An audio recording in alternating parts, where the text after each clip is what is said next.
journalist and the author of the book Nuclear Iran, The Birth of an Atomic State, and he joins us now from Athens. Welcome to the programme. Are we seeing the beginnings of this deal being reset for the first time in years? Well, look, I mean, we're certainly seeing the beginning of, tentative negotiation or tentative feelers geared toward, restarting some kind of process toward getting a nuclear deal back in place. Now, whether that's going to be exactly the same format as the JCPOA is a different story. Obviously, there are lots of obstacles towards getting that deal restarted in exactly the same form. But this is definitely the start of a return to the process. And why does Iran seem to want to talk now? I mean, why does it want to talk now? I mean, there's a new administration. So, look, Iran, you have to deal with this issue.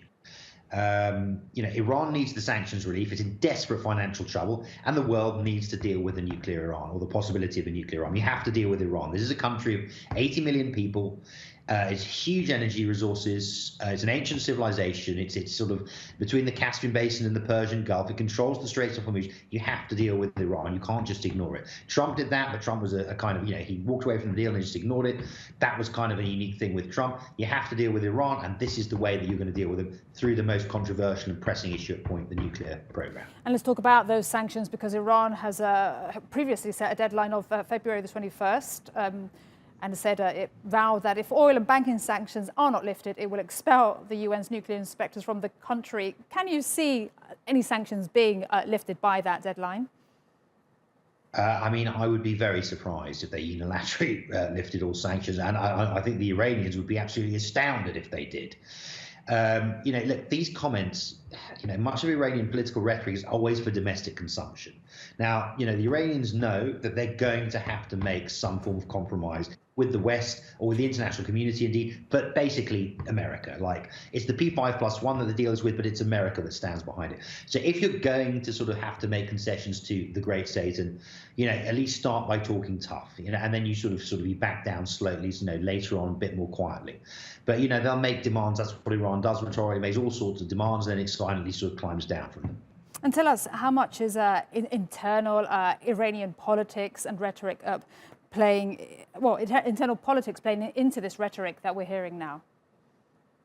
I mean, absolutely, it always does. I mean, Iranian internal policy is very complicated, but to sort of simplify it a bit, let's just at least say that there's it's an internal dialectic between loosely moderates, comparative moderates, and hardliners. The moderates, by our standards, aren't very moderate, but so there's always this internal battle going on.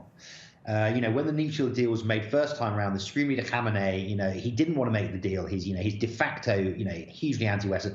The Prime Minister Rouhani is more open, so he allowed him to make the deal for the sanctuary. But he always said that this will not be the first step towards a wider détente with the West. So it's always about internal politics. This is why a lot of times it seems very contradictory. It's because, internal factions rise and fall. Sometimes the reformists and moderates have the upper hand, so Iran's more open, then they sort of lose ground depending on what happens externally.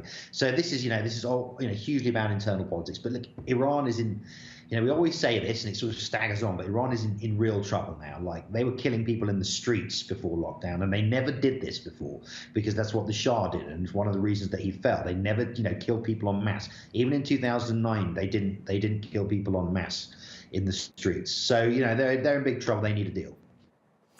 David Patrikarakos, journalist and author of the book Nuclear Iran, The Birth of an Atomic State. Really good to get your perspective today. Thank you.